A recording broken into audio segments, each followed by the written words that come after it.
Well, an insanely busy one for one.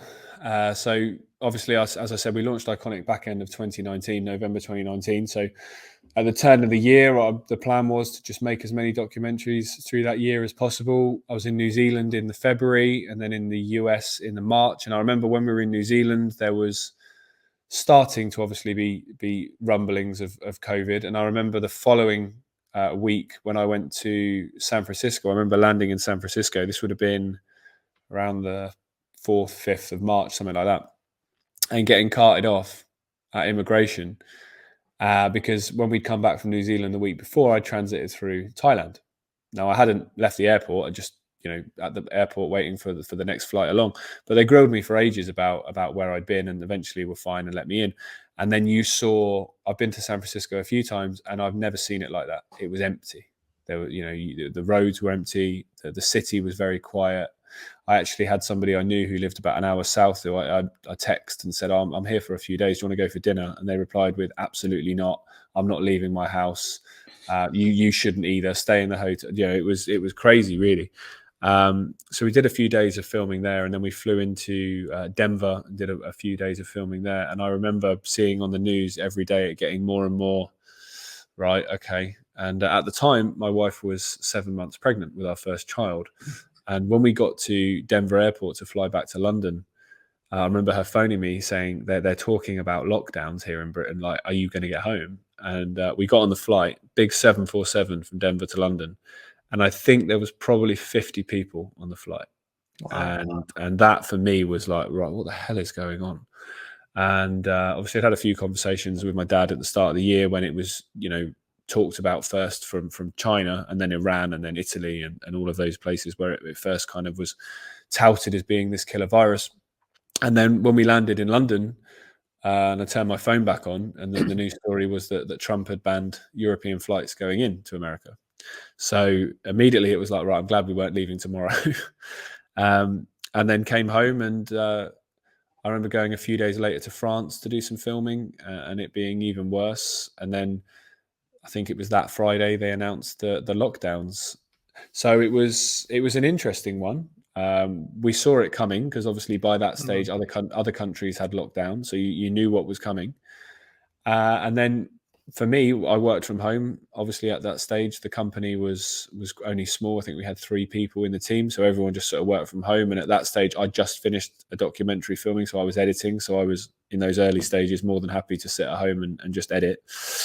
But for me, it was May the 5th, May the 4th, 2020, when we went into the hospital to be induced.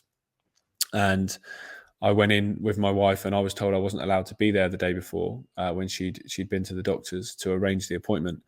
Obviously, when you're taken in to be induced, you have to take a bag with you that has everything you may need in case things happen quickly. So when we parked up in the hospital, being the type of person I am, I said, well, I'm coming in and I'm going to wait. Someone's going to have to ask me to leave. I'm going to come in and, So I came in, walked into the induction suite, and there's another dad there. So I was like, well, he's here, so I'm staying then.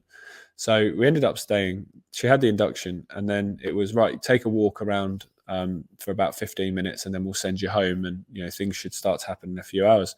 So I said to the nurse, where are we allowed to go? I'm assuming it's no-go areas in the hospital. And she said, oh, no, go wherever. So I said to Beth, we're going upstairs to the ICU, because sadly the year before, a friend of me and Gareth's had died, and we were in the ICU with him as he died. So I know where it was. And normally there is 2 doors to get to where all the beds are. There is quite often, in major cities, there definitely is armed guards quite often around, or certainly guards around. So you normally have to buzz a door, then you go into a waiting room once they've let you in, then you buzz another door and another waiting room before you can actually get to anybody in the beds. And I think there's 12 beds in the Derby one. And we walked up to the ICU, and I've never seen it so quiet. I think there was 2 people of the 12 beds taken. There was nobody in the waiting rooms. There was no staff around. Then we walked around the majority of the hospital, and there was nobody anywhere. And this is when it was supposedly at its peak. The only queue I saw was NHS staff at the Costa at the entrance. So that immediately was like, what the hell is going on? And then obviously I'd had conversations with my dad, and we'd started to plot together that, this was clearly, at that stage, didn't know exactly what the game was, but you knew it was a scam. You knew there wasn't a going to take the world over. And then, the next day went back, had our child, and I got sent out about 3 hours after he was born. I'm not allowed to be there anymore, which was a weird first night being a dad. I remember sat eating, I didn't get in till about midnight, just sat eating a bowl of pasta with cheese on it, because that's all we had in the house. Sat there going, I'm a dad, this is weird. I'm sat at home on my own, without my wife, without my child, sat with our dog. It's just a crazy period.